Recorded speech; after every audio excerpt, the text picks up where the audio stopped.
কত সুন্দর আমাদের দেশ, কত সুন্দর আপনাদের সমন্বয়। যাদেরকে জুতাতে পিটাইলেও মান সম্মান আমাদের ক্ষয় হবে, আপনাদের না।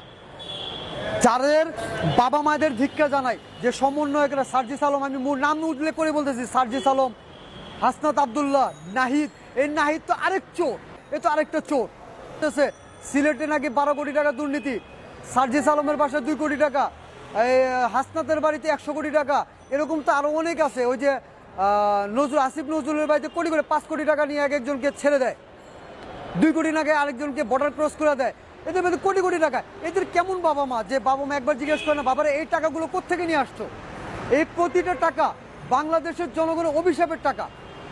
এক একটা অভিশাপ 100টা বিষাক্ত সাপের চেয়ে বেশি।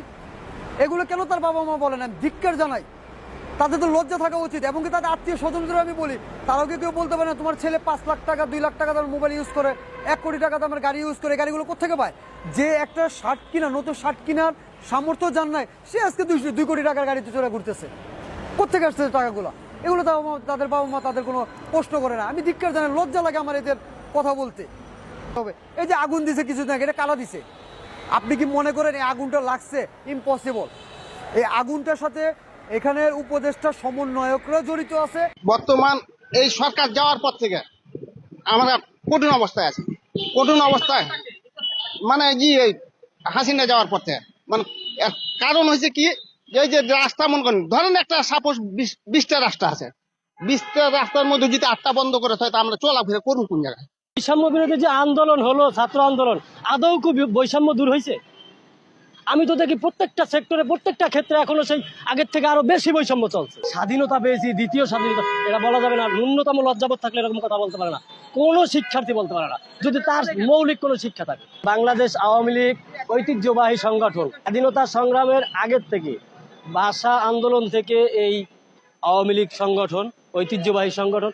আমি চাই না যে এই সংগঠন নিষিদ্ধ হোক। যদি ন্যূনতম কারো লজ্জাবোধ থাকে, এরকম কথা বলবে না যে স্বাধীন করেছি, সংস্কারও করবে। যে বিভিন্ন গ্রাফিতি লেখছে, অনেক গ্রাফিতি আমি সাধুবাদ জানাই, কিন্তু এরকম গ্রাফিতি আমি সাধুবাদ জানাই না যারা লেখছে যে স্বাধীন করেছি, সংস্কারও করব।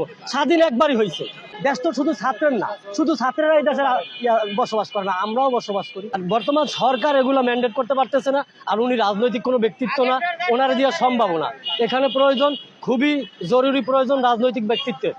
আমি আপনাদেরকে প্রশ্ন করতে চাই, বৈষম্য বিরোধী যে আন্দোলন হলো, ছাত্র আন্দোলন, আদৌ খুব বৈষম্য দূর হয়েছে? আমি তো দেখি প্রত্যেকটা সেক্টরে, প্রত্যেকটা ক্ষেত্রে এখনো সেই আগের থেকে আরো বেশি বৈষম্য চলছে। আওয়ামী লীগ সরকারের আমলে আমরা যে শান্তিটা পাইছি, কোন সরকারের আমলে পাই নাই। আমাদের